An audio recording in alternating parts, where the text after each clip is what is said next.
I'm just a natural on camera, baby. Awesome. Good. Cheers dulu dong. Cheers, dude. Hi, my name is Gorka Olaichea. I work at kitabisa.com. I'm 29 years old and I work in Kitabisa as Head of International Expansion. Hi guys, welcome back to Cari Kuliah TV.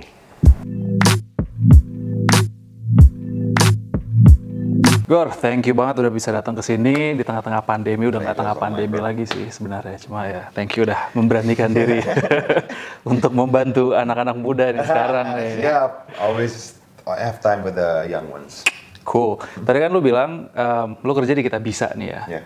Lu bisa kasih tahu sedikit nggak Kitabisa itu apa buat orang-orang yang belum tahu? Kitabisa itu a crowdfunding platform yang dibentuk untuk bisa menyambungkan atau menghubungkan orang-orang baik yang ada di Indonesia ini.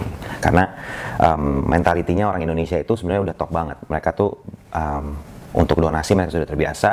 Kita hanya menyediakan platform ini loh. Banyak sekali orang-orang yang membutuhkan bantuan di luar sana, dari infrastruktur, mau dari medical, mau dari humanitarian project. Nah, jadi itu bisa kumpulan dari segala crowdfunding platform lah untuk bisa bikin campaign dan orang-orang bisa donasi di sana.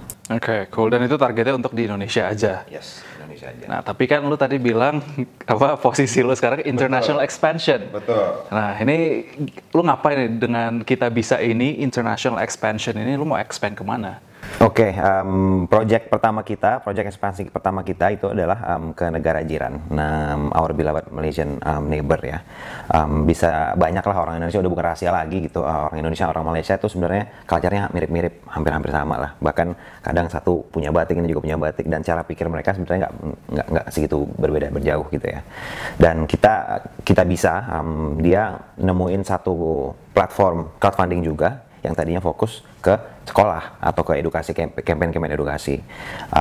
Maka owner dari kita bisa ngeliat ini kayaknya ada kesempatan buat kita bisa develop the same thing, the same brand dari kita bisa, tapi di Malaysia. Pakai cara ada namanya berbeda, namanya itu Kita Fund. Gabungan dari Sekolah Fund yang ada di Malaysia itu dan kita bisa. Kita bikin satu project bareng, kita tumbuhin namanya Kita Fund. Kita Fund ini fokusnya ke medical, humanitarian, and also other infrastructure, hampir sama dengan Kitabisa. Oh, jadi basically ada dua orang yang dari satu yang punya Kitabisa sama yang dari Malaysia gitu? Betul, iya, dia merge untuk bisa bikin jadi satu brand, jadi Kita Fund. Lu bisa ceritain sedikit nggak pengalaman lu gimana nih bisa sampai di international expansion ini, gimana ceritanya? Tapi sebenarnya lu umur berapa ya, by the way? 29 ya? 29 tahun, ya. Itu masih muda juga sih. Oke, lu bisa ceritain nggak? Selalu muda kalau. Selalu. Oke, jadi ceritanya actually Sebelum gue join dari Kitabisa Indonesia, gue kerja sebagai marketing manager di Nindotama Karisma. Itu tuh OOH, company OOH, mereka punya titik, mereka punya billboard, gue ngejualin lah titik-titik. Itu yang literally namanya OOH di billboard. Betul, out of home namanya, ya out of home billboards gitu. Biasa nempel gedung atau kita bisa bikin billboard sendiri.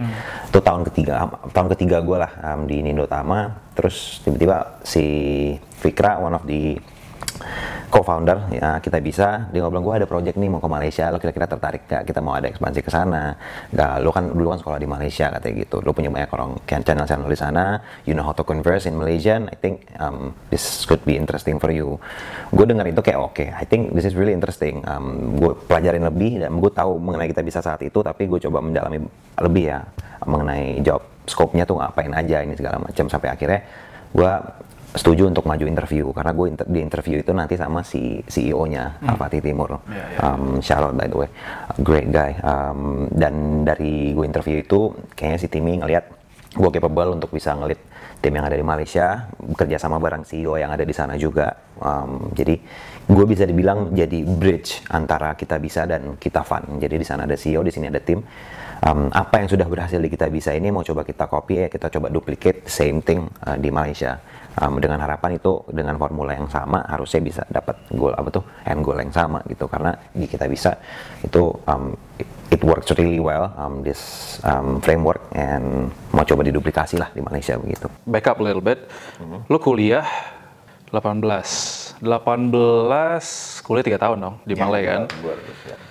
21. Habis itu baru lo balik lagi ke Indonesia. Kalau habis kuliah, gue ada intern dulu. Ada intern gue 6 bulan di Petronas, PCBP. Oh, di Malay? Di Malaysia.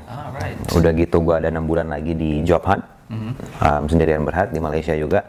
Dari situ gue baru ke balik ke sini untuk jadi marketing manager. Tahun, berarti 22. Ya kan, sekitar 2023 lah. Lo baru join yang OOH, Out of Home, 3 tahun. 3 tahun. Baru lo di Kitabisa langsung jadi international expansion. Iya. Jadi head of department ya. Iya. Nice. Ada tips-tips nggak gimana? Kan lo dulu lulusan apa? Gue lulus accounting and finance. Anjir. Jauh banget.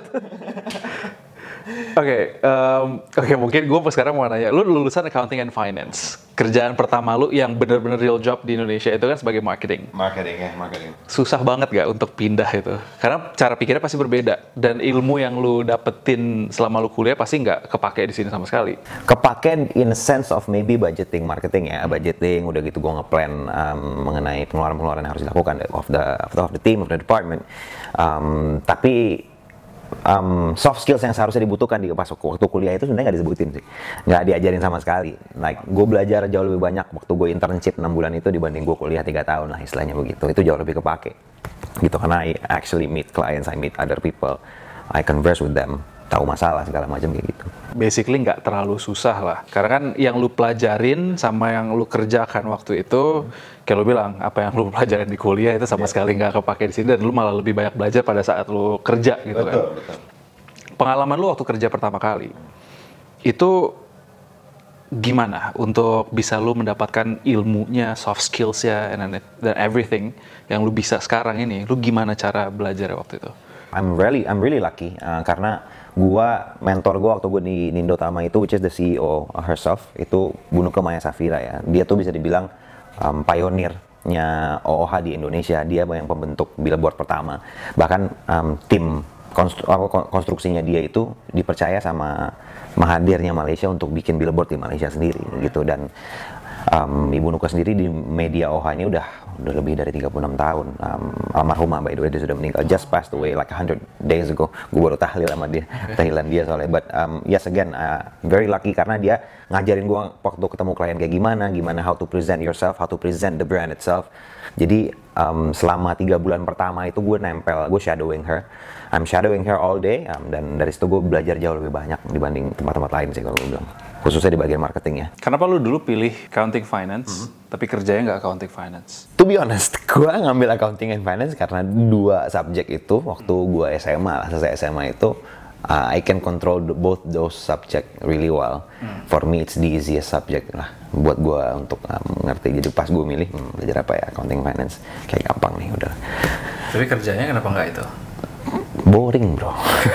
Boring banget asli bro. Gue intern 6 bulan accounting junior, gue mau muntah ngerjain invoice gitu. Gue di payable kan, enak banget gue ngerjain itu. That's not me, that's just not me. Lu sehari-hari ngapain aja sih sebagai head of department international expansion ini?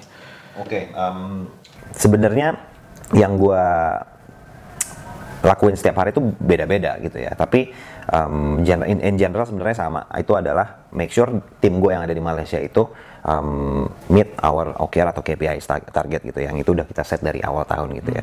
Tapi dari hal yang udah kita planning, pasti kan ada yang namanya kayak momentum driven lain yang bisa datang gitu. Misalnya contoh kayak kemarin Semeru. Kita kan udah harus ready masalah hal-hal kayak gitu. Jadi gue juga sambil ngingetin ke mereka, oke, yuk, kalau ada bencana kayak begitu harus ready ini segala macam. Di samping itu juga gue harus make sure plan-plan yang sudah tereksekusi dengan baik yang dari kita bisa ini, gue selalu transmit everything to Kitavan gitu loh. Jadi dari situ mereka bisa ngambil ide. Karena walaupun mereka cara Indonesia sama Malaysia nggak beda jauh, tapi ada hal-hal yang sebenarnya nggak berhasil di Malaysia, tapi berhasil di Indonesia. But we have to keep it trying kan. Kita keep data ini segala macam. Gue harus make sure kita analyze itu juga gitu loh. Jadi like I said, a bit of everything. Di samping gue nge-manage juga yang ada di sana. Kita udah ada 15 orang. Soon berharap bisa growing lagi buat bisa hasilnya bisa maksimal lagi pastinya. 15 orang yang di sana. 15 orang di Malaysia. Tim lu yang di sini ada berapa? Yang lu mengepalai? Uno. Yo. yes. Anjir, gua kira ada banyak. tim gue yang di sini I consider semua yang ada di Kitabisa itu adalah tim lu. Karena apapun yang gue butuhin dari Kitabisa, gue tinggal datengin orangnya, gue minta penjelasan, gue mau make sure mereka sama yang ada di Kitavan itu dapat help yang that they need gitu loh. Jadi all my team in Kitabisa have been really helpful and will be really helpful. Gimana caranya dia bisa masuk ke tim lu? Karena kan ini tim departmentnya international expansion kan. Bisa untuk masuk ke sana lulusannya apa gitu. Kalau untuk di bidang gua gini sih, I think bisa dari manapun. Yang jelas lo punya skill untuk communication skills untuk ketemu sama orang, karena gua nge-handle meeting with outside vendors juga ya, khususnya yang international speaking, bukan yang Malaysia gitu, bukan yang Malaysian doang. Gue juga ketemu sama mereka, I make deals with them kayak FWD, udah gitu company swasta lain. Itu satu dari communication skills. Dua, lo dari segi analyzing data analyzing segala macam juga bisa masuk di international expansion ini, karena gue juga based on data gitu, data driven juga. So mungkin you can do a better job than I do kalau lu punya basic atau background data analyzing gitu loh. So itu nggak menutup kemungkinan apapun. Lu nggak perlu harus kayak HI, hubungan internasional gitu untuk kerja di not at all. Bisa dari mana aja sih, yang penting lu ada you are data driven, you are analytical, you can converse really well at least in 2 languages.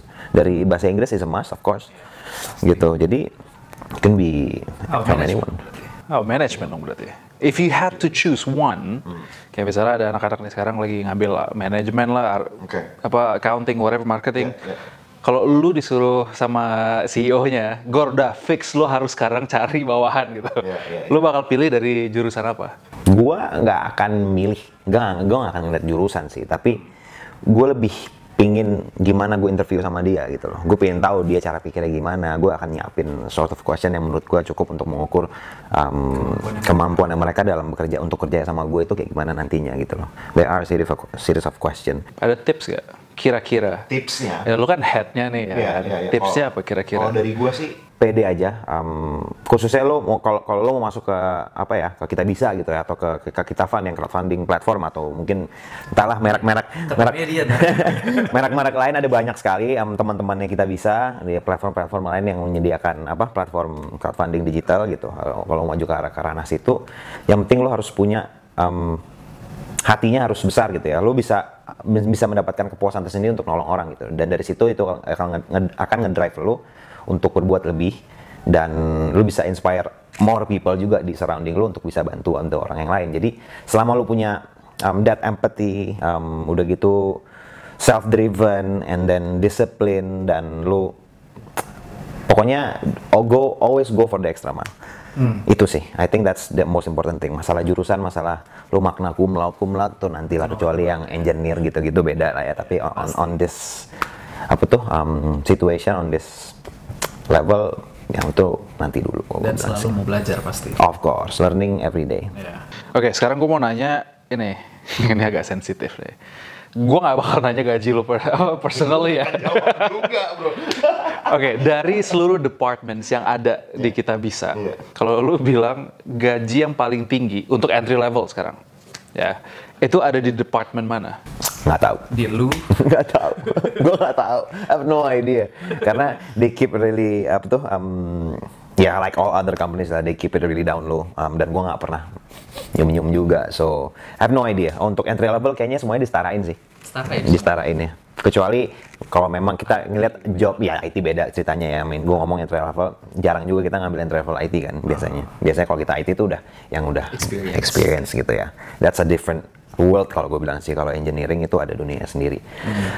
Tapi kalau entry level di departemen lain gitu ya, kayak manajemen, udah gitu finance, atau lo di HR atau di mana gitu, kayaknya semuanya akan disetarakan. Mereka masih mencari untuk entry level tapi ya, untuk bagian-bagian tadi lo sebutin itu. Mungkin sekarang Kita Bisa udah bukan di tahap itu lagi sih, tapi tahun lalu sih masih ada aja yang diambil dari entry level. Magang bisa nggak? Sekarang kan kampus Merdeka itu kan bisa kan? Bisa. Nggak, ya magang kan bisa, pengalaman juga. Bisa, tapi gue nggak tahu. Kalau dari gue sih magang intern selalu ada 2, yang di Malaysia tapi ya. Sama kan gue selalu sediain 2 slot buat orang anak magang. Maksudnya buat departemen lain lu kasih saran gitu. Ada, mereka pasti. Oh pasti ada? Pasti ada. Denger ya? Tuh. Pasti ada. Kita bisa, apalagi koordinator NGO di daerah, karena kan NGO kan di seluruh di Indonesia banyak banget kan, di pelosok-pelosok kan, dan kita juga mau semakin banyak kita dapat orang yang merepresentasikan Kita Bisa di setiap kota kan akan lebih baik gitu loh. Alright, Gor, thank you. Sip. Thank you banget udah datang, udah cerita pengalaman lo ya. Semoga berguna buat mereka. Siapa tahu nanti habis ini kan ada yang mau daftar kan. Amin. Cari Bapak Gorka. Ya boleh, international expansion ya. Kalau dapat approval. Gitu. Pleasure is all mine. Gue senang bisa sharing-sharing my insights mengenai diri gue, kapan gue kuliah apa segala macem. Pokoknya satu saran lagi sih buat anak teman-teman yang lagi kuliah, apapun yang udah lo ambil, pursue it, jalanin aja. Begitu udah selesai, kalau lo pengen coba something new, go for it. Do what your heart tells you to do. Gue yakin you guys can do it. Awesome. Alright, cool. That's it for today, and I'll see you next time. Goodbye. Ciao.